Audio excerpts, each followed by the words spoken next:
So hello everyone, this is C S Anidya Saraf, your friend mentor and coach for audit and law. So कैसे हैं आप लोग? उम्मीद कर रहा हूं कि मजे में हो और आपकी जो प्रिपरेशंस हैं वो जोरों शोरों में चल रही है। तो इस पार्टिकुलर वीडियो के अंदर हम लोग बात करने वाले हैं रिवाइज्ड कोड ऑफ एथिक्स के बारे में, जो इंस्टीट्यूट लेकर आ रहा है अब। राइट। सो अब ये जो रिवाइज्ड कोड ऑफ एथिक्स है, इसके अंदर क्या क्या मेजर चेंजेस हैं, और अगर हम स्टूडेंट्स लेवल पे बात करें तो ये कब से एप्लीकेबल होने के चांसेस हैं, और जब नया कोड ऑफ एथिक्स एप्लीकेबल हो जाएगा, सो इन दैट वेरी सिचुएशन आप इसे कवर कैसे करोगे, जो मेरे एग्जिस्टिंग स्टूडेंट्स हैं वो नए कोड ऑफ एथिक्स को कैसे पढ़ पाएंगे, whether they are required to see the lectures of existing code of ethics और नॉट, ये जो नया कोड ऑफ एथिक्स है वो अच्छा है या बुरा है, ये सारी बातें इस वीडियो के अंदर हम लोग करने वाले हैं। तो इन सारी बातों को जानने के लिए stay connected till the end of the video को लाइक करना मत भूलना, शेयर करना मत भूलना, और मेरे चैनल को सब्सक्राइब करना मत भूलना by clicking the bell icon. Right. So अगर हम बात करते हैं कोड ऑफ एथिक्स के बारे में, तो सबसे पहले यार कोड ऑफ एथिक्स होता क्या है। खैर मैं ज्यादा बात नहीं कर रहा इस बारे में, because again that is a very very long topic कि एथिक्स होता क्या है। तो एथिक्स मीन्स क्या सही है क्या गलत। एथिक्स मीन्स क्या सही है क्या गलत। राइट। ऐसा कहा जाता है कि it is very easy to follow the law, but it is not so easy to follow the ethics. As a individual, what we do is we always do what is easy, we don't do what is right, and ethics teaches us what is right. तो ethical कोई नहीं है यहाँ पे, ना आप ethical हो, ना मैं ethical हूँ, ना दुनिया में कोई ethical है। मतलब ऐसा नहीं कह रहा कोई ethical नहीं है, बट बहुत कम लोग ethical हैं, बहुत कम लोग। राइट। और एथिक्स को भी हम अपने हिसाब से मैनिपुलेट करते हैं, जो हमारे लिए सही है वो एथिकल है, और जो हमारे लिए सही नहीं है वो एथिकल नहीं है। तो कहीं ना कहीं ऐसा हो रहा है।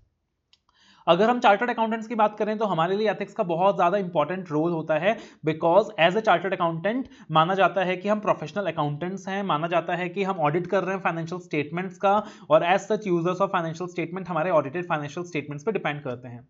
तो हमारी हॉनेस्टी, हमारी इंटीग्रिटी, हमारा इंडिपेंडेंस, ये बहुत ज्यादा इंपॉर्टेंट बन जाता है पूरे देश के लिए, पूरी इकोनॉमी के लिए, भारत सरकार के लिए, और सारे के सारे स्टेक होल्डर्स के लिए। Right. So that is why code of ethics हमारे लिए बहुत ज्यादा इंपॉर्टेंट है, और इसीलिए इंस्टीट्यूट ने हमारे लिए क्या बना के रखा है, कोड ऑफ एथिक्स। अब आप सबको पता है कि इंस्टीट्यूट ने जो कोड ऑफ एथिक्स बनाया है ये आपके लिए बहुत ज्यादा इंपॉर्टेंट है, ये मेरे लिए बहुत ज्यादा इंपॉर्टेंट है। सीए फाइनल के अंदर ये 16 मार्क्स का आता है, बट उसके बाद भी हम कोड ऑफ एथिक्स को क्या करते हैं, सिर्फ एग्जाम पर्पस के लिए पढ़ लेते हैं, और उसके बाद कोई कोड ऑफ एथिक्स याद नहीं करता है।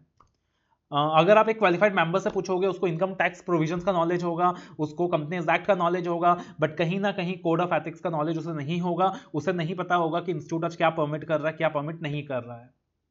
तो ये सारे इश्यूज आ रहे हैं।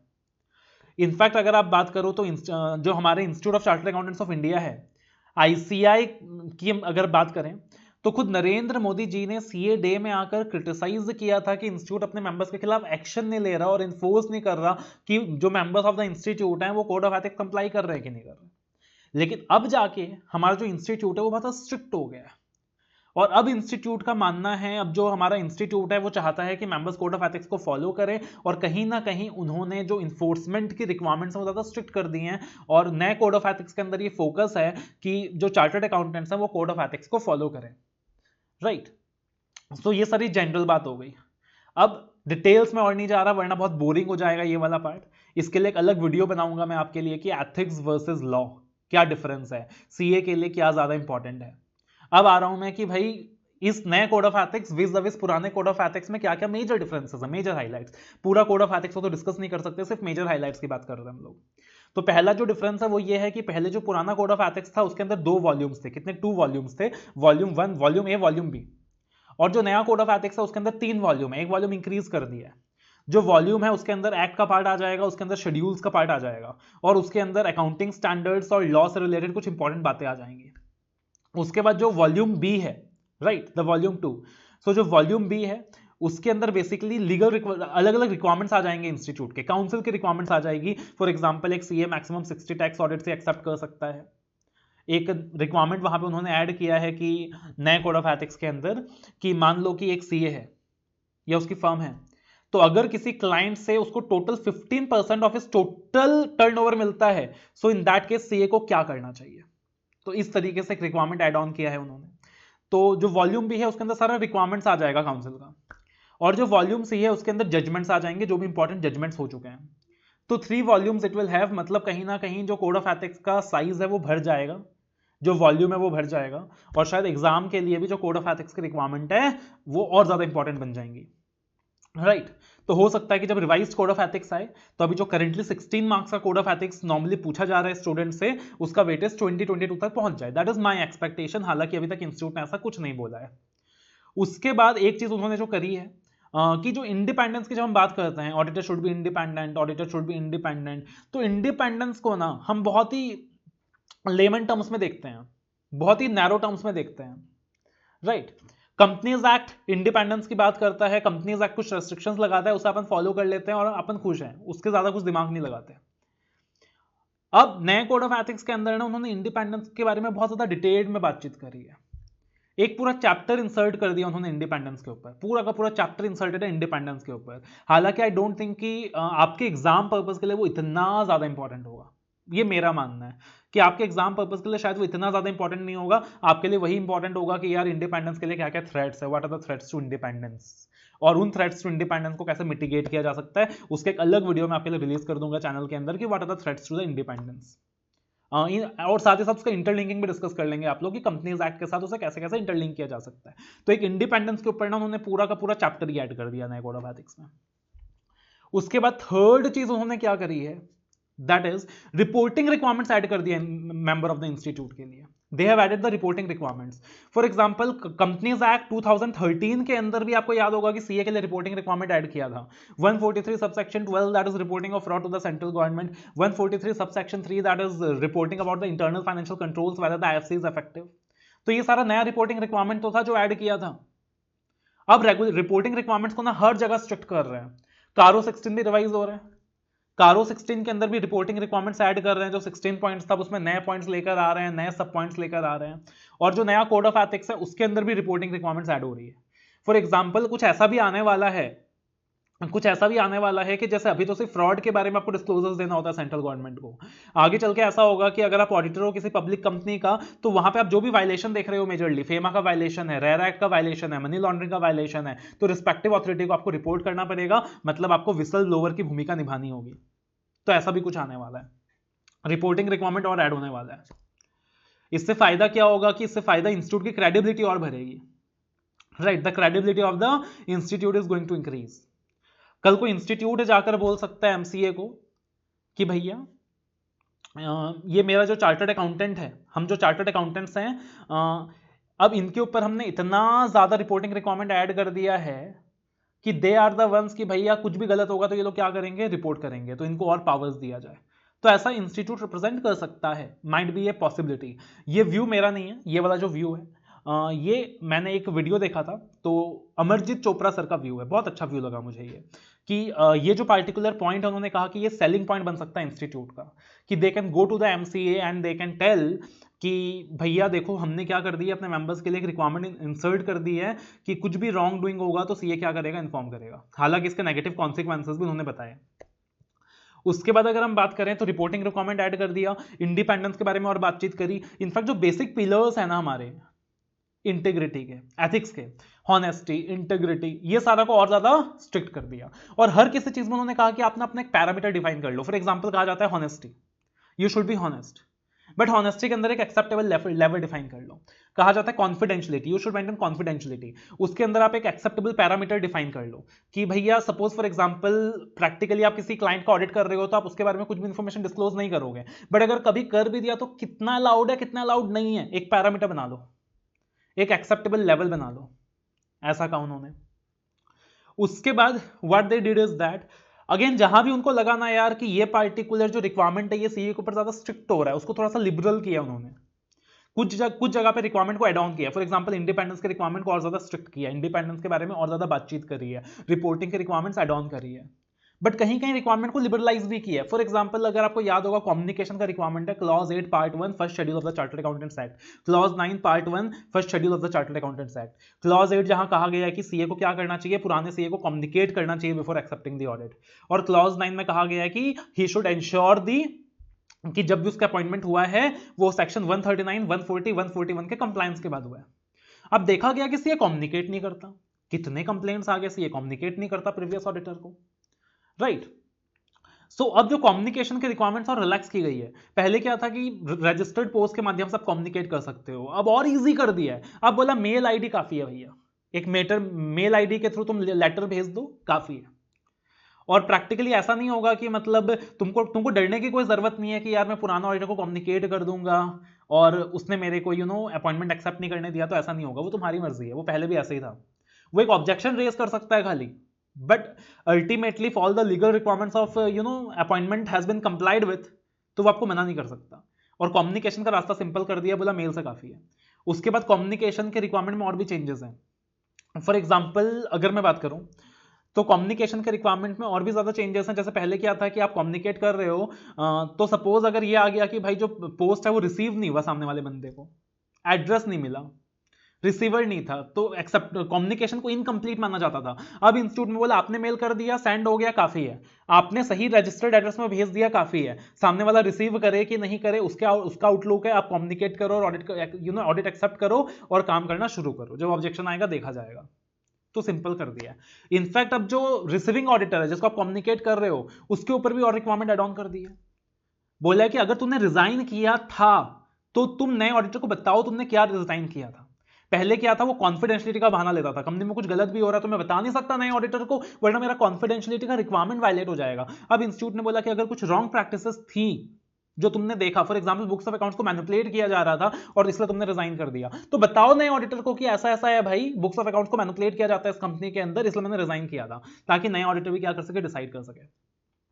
तो ये सारी रिक्वायरमेंट्स क्या की है इंस्टीट्यूट ने, एड ऑन भी करी है, वहां पे कुछ चीजें लिबरलाइज भी करी है। जैसे कि मैंने आपको बताया कि एक नया रिक्वायरमेंट एड ऑन किया है इंस्टीट्यूट ने कि अगर किसी क्लाइंट से आपको टोटल ग्रॉस रिसिप्ट का 15% मिलता है तो वहां पे आपको क्या करना चाहिए। तो वहां पे इंस्टीट्यूट ने बताया है, गाइडलाइंस दी है कि भाई आपको क्या करना चाहिए इन दैट वेरी सिनेरियो। आपको कोशिश करना चाहिए कि उस 15% के रिक्वायरमेंट को कम करो। अगर कम नहीं कर पाए तो आपको अगले साल जाके क्लाइंट को कम्युनिकेट करना होगा। तो ये सारी चीजें इंस्टीट्यूट ने बताया है। हालांकि अभी डिटेल्ड में नहीं जा रहा मैं, उसके एडवांटेजेस क्या है, डिसएडवांटेजेस क्या है, उनकी बात नहीं कर रहा फिलहाल, राइट। उसके लिए एक अलग से वीडियो भी बन सकता है लेटर ऑन।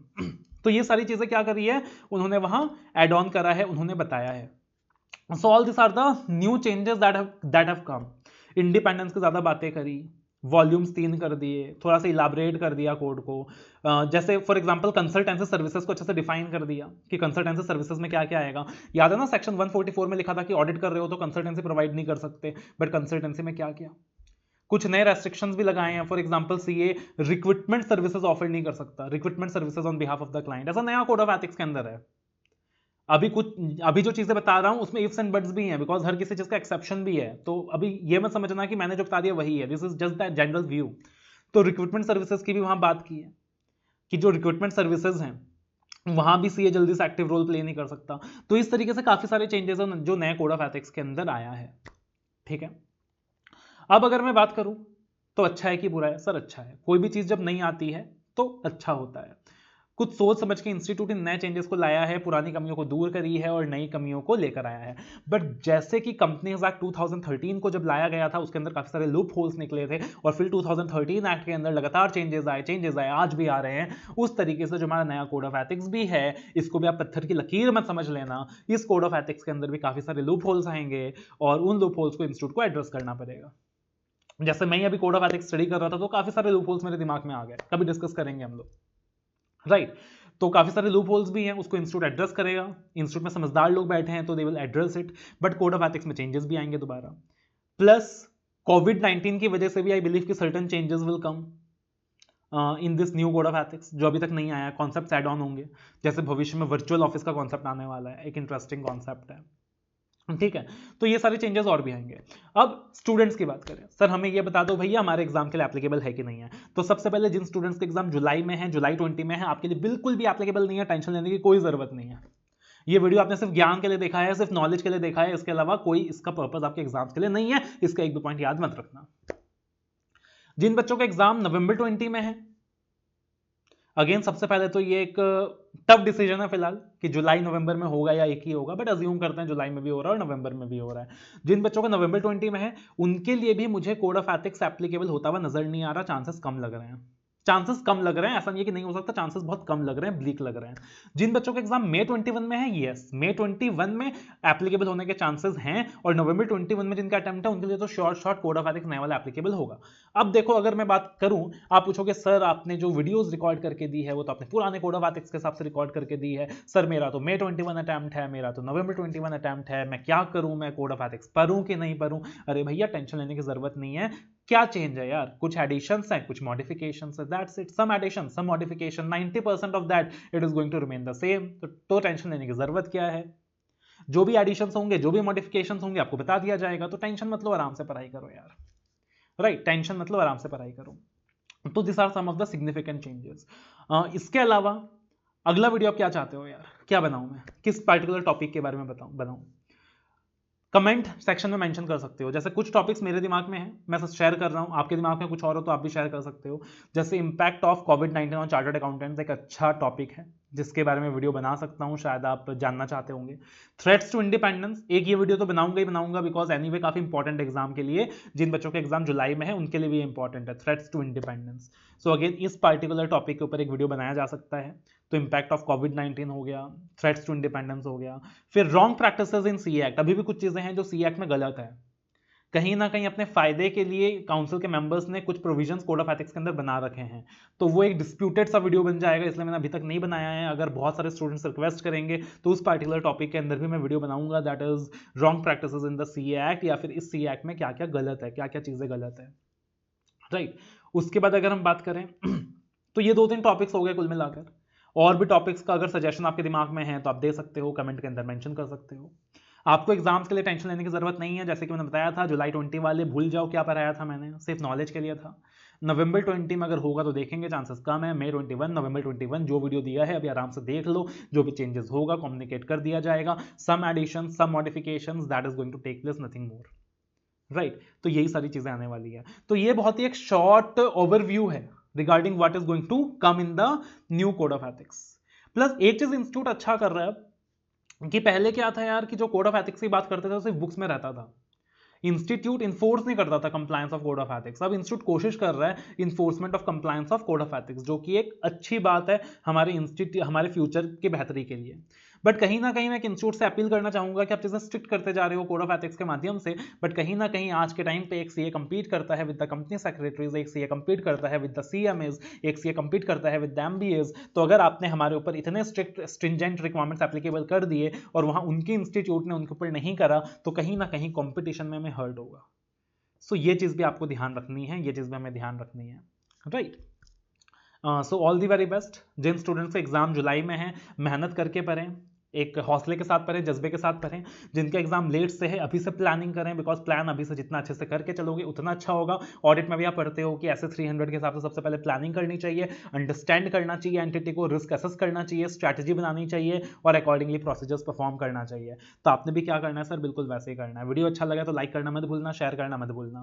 आप मेरे साथ हमेशा कनेक्टेड रह सकते हो इस यूट्यूब चैनल के अंदर, क्लिक द बेल आइकन, और साथ ही साथ मेरा जो टेलीग्राम चैनल है वहां पे आप मुझे ज्वाइन कर सकते हो, जहां पे रेगुलर अपडेट्स आपको देते रहता हूं, वॉइस क्लिप शेयर करते रहता हूं, स्टडी रिसोर्सेज शेयर करता रहता हूं, right? So all the very very best. One more thing, हमारे एक वेबसाइट है अपना मेंटर, www.apnamentor.com। तो काफी सारे फ्री रिसोर्सेज वहां अवेलेबल होते हैं, टेस्ट सीरीज अवेलेबल होती है, अन्य फैकल्टीज के पेन ड्राइव क्लासेस भी अवेलेबल होते हैं। तो also you can use our platform, that is अपना mentor for the CA students. All the very best, love you all, take